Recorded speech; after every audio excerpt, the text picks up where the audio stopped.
नमस्ते, हाय, हेलो, कैसे हैं आप सब। चलिए कहानी शुरू करते हैं। जहाँ विनय के फैमिली वाले एकदम से एक्साइटेड होते हुए सारी प्लानिंग की बातें कर रहे होते हैं, काम धाम की, शादी की तैयारी की। लेकिन उसी वक्त चूँकि उसके पिता चाहते थे कि सारे रिसेप्शन वगैरह सब कुछ एक ही जगह हो ताकि खर्चा बचे।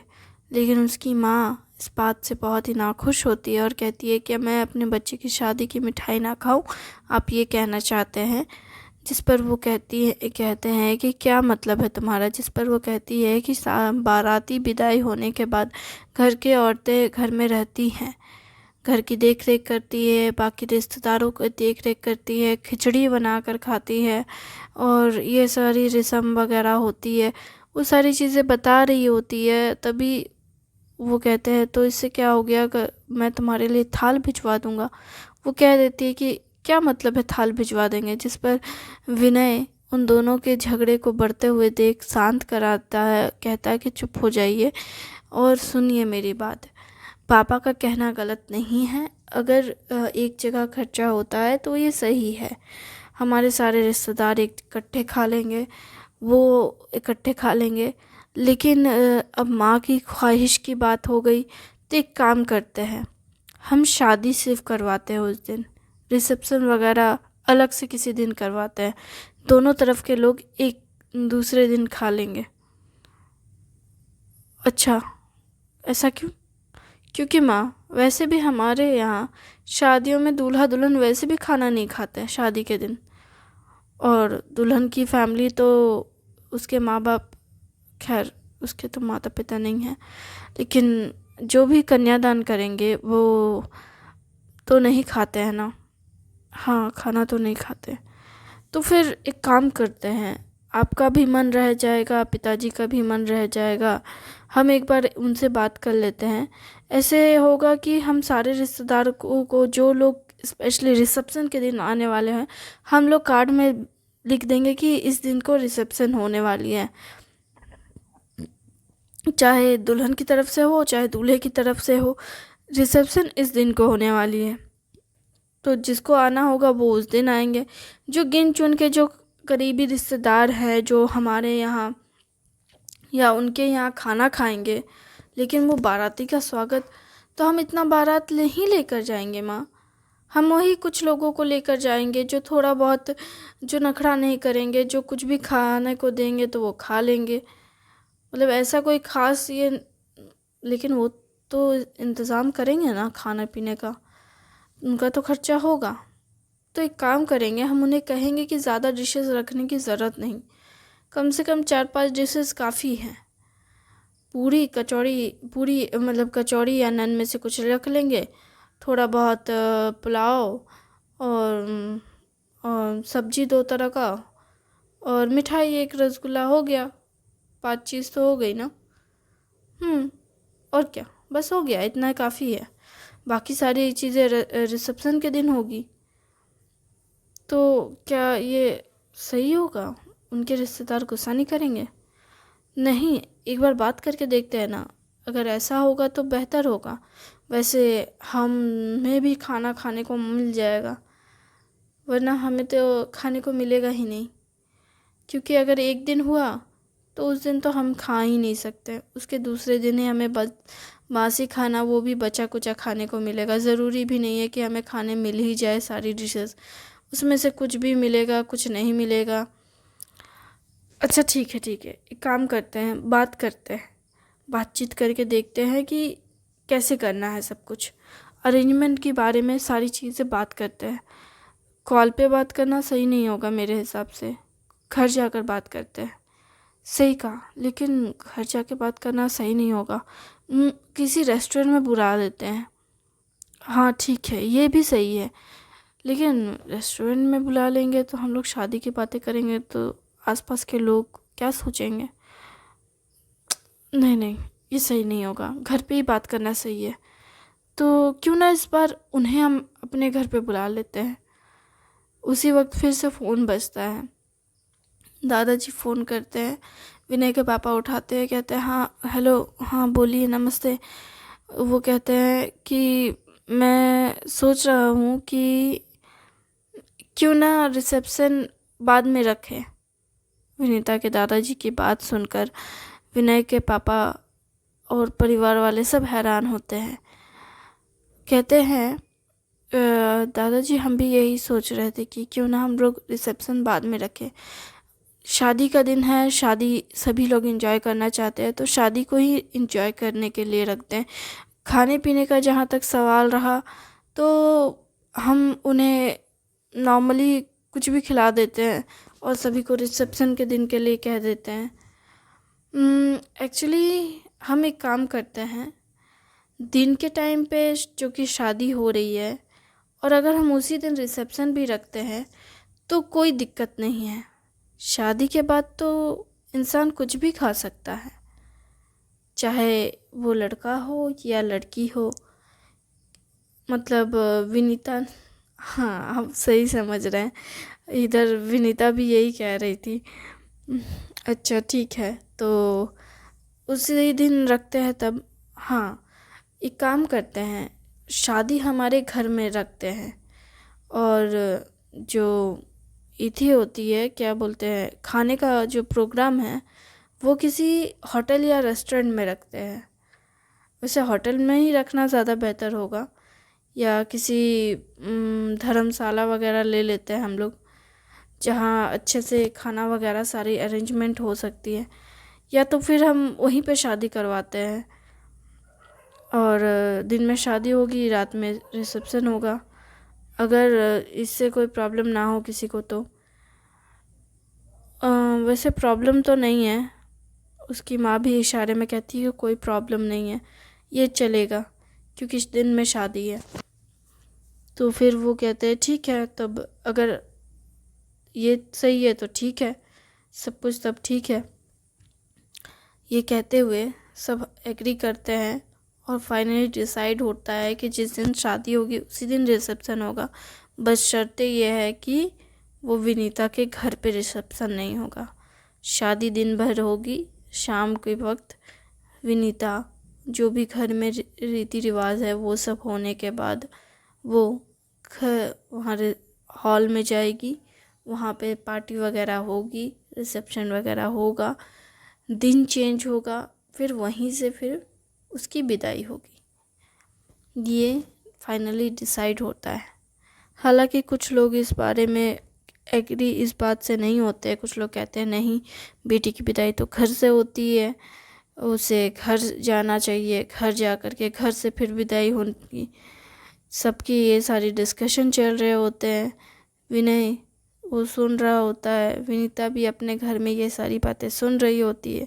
फिर आखिर में वो दोनों अपने अपने फैमिली को एक छोड़ करके अपने अपने कमरे में जाते हैं और फिर मैसेजेस में बातें करने लगते हैं।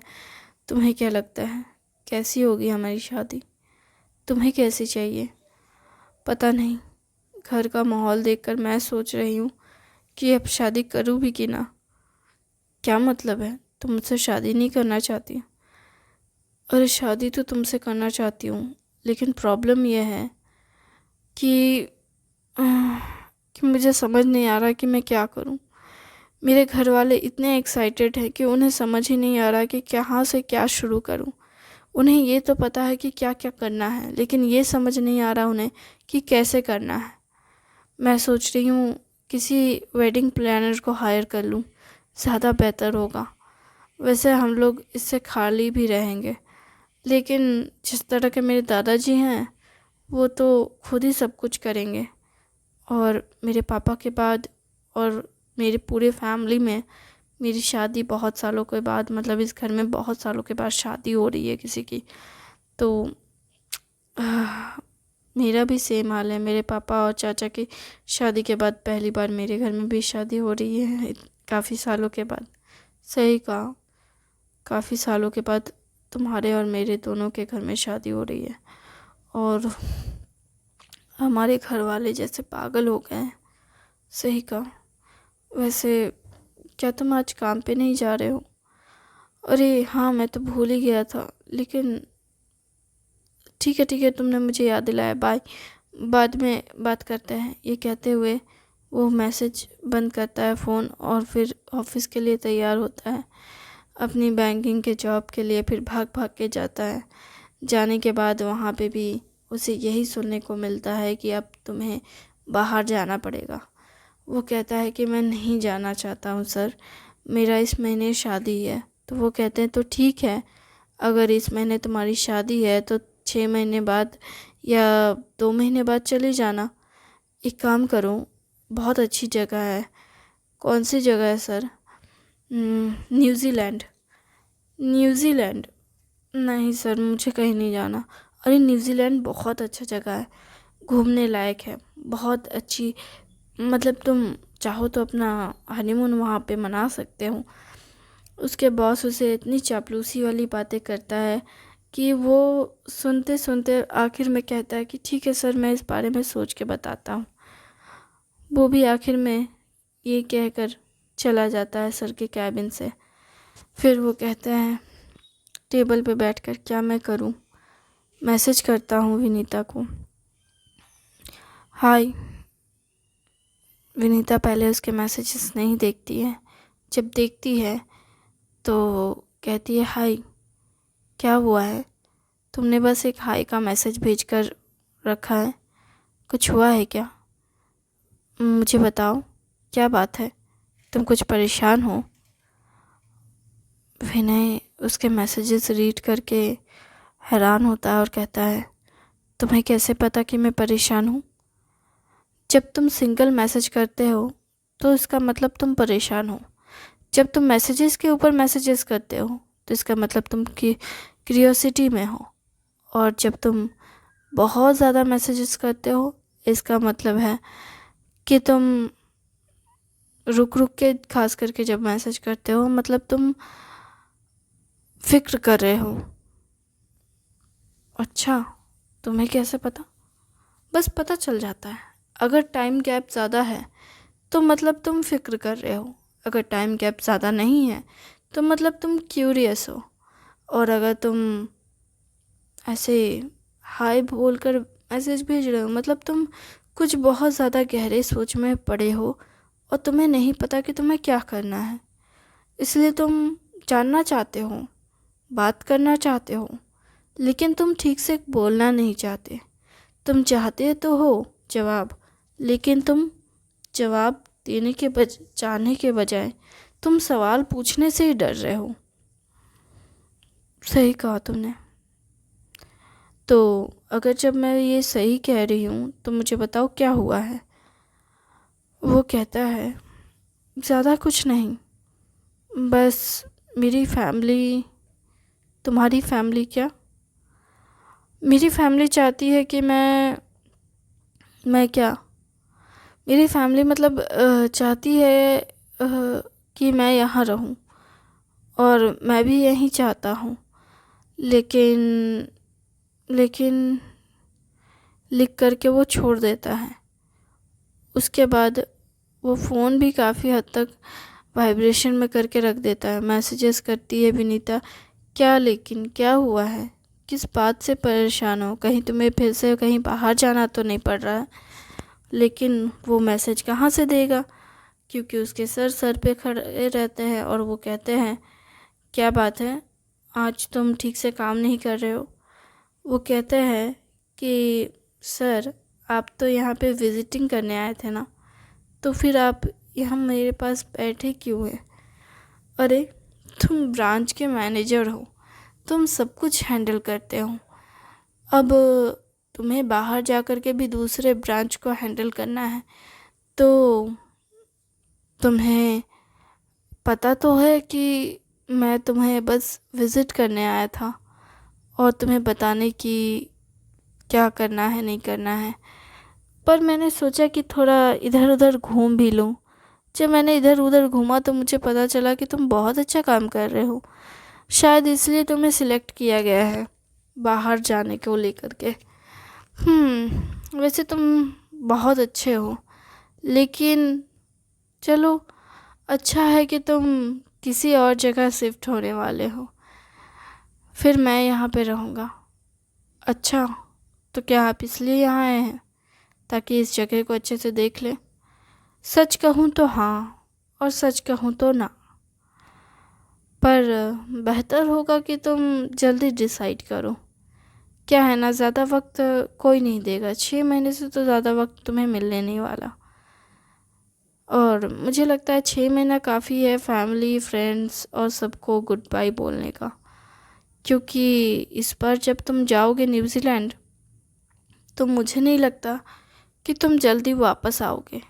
क्योंकि कुछ नहीं तो 4-5 साल से ऊपर तुम्हें यहाँ वहाँ रुकना पड़ेगा।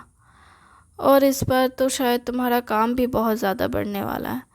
क्योंकि लोग कहते हैं कि वहाँ का जो बैंक का स्टाफ है और जो कस्टमर है वो दिन ब दिन बिगड़ रहे हैं, घट रहे हैं। मतलब वहाँ के स्टाफ मेंबर्स बहुत ही रूडली बात करते हैं।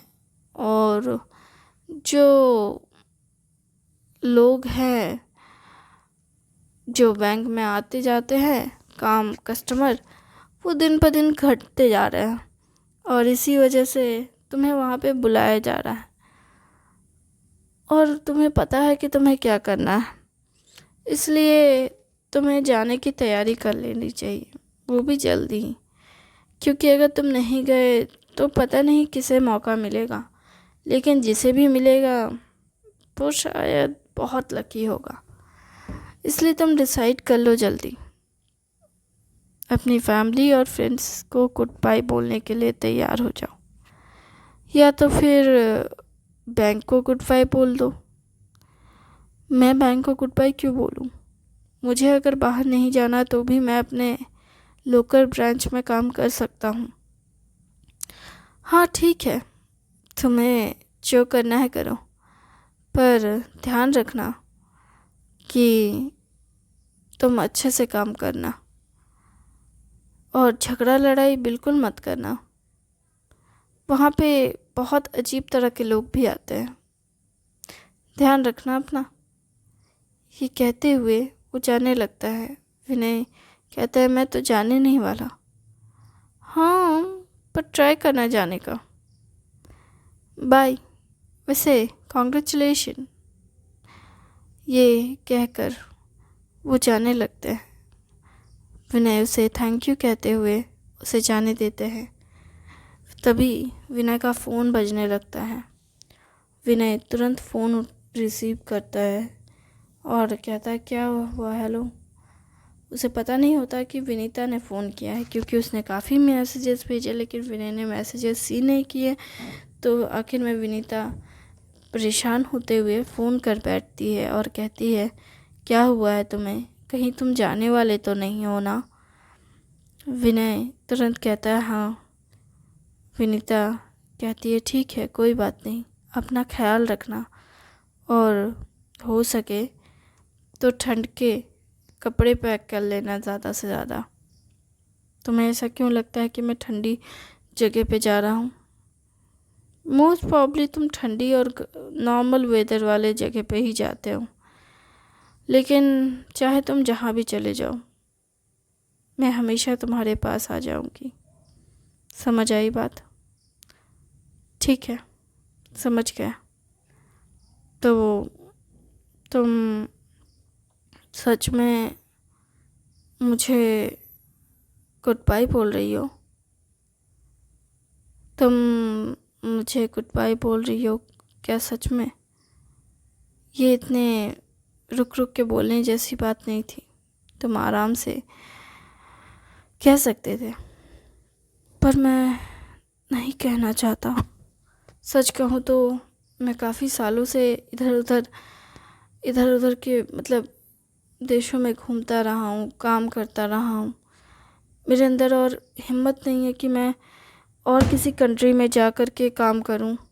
मेरा मन है कि मैं अब अपनी फैमिली के साथ वक्त गुजारूं, अपने चाहने वालों के पास रहूं। बहुत कर लिया काम, अब फैमिली को टाइम देना है। पता है, कुछ दिन पहले मेरे भाई ने मुझसे कहा था कि आप तो बाहर रहते हो, आपको कैसे पता कि घर में क्या चल रहा है? वो तो मैं हूँ जो पूरे परिवार को देखता हूँ। वो गलत नहीं है, वो सही है। मेरे पास तो वक्त ही नहीं है। मेरी माँ भी अपनी तकलीफ़ें मुझे बताती नहीं है फ़ोन पर, ताकि मैं परेशान ना हो जाऊँ। थैंक यू वेरी मच इस कहानी को सुनने के लिए। उम्मीद है आपको अच्छी लग रही होगी।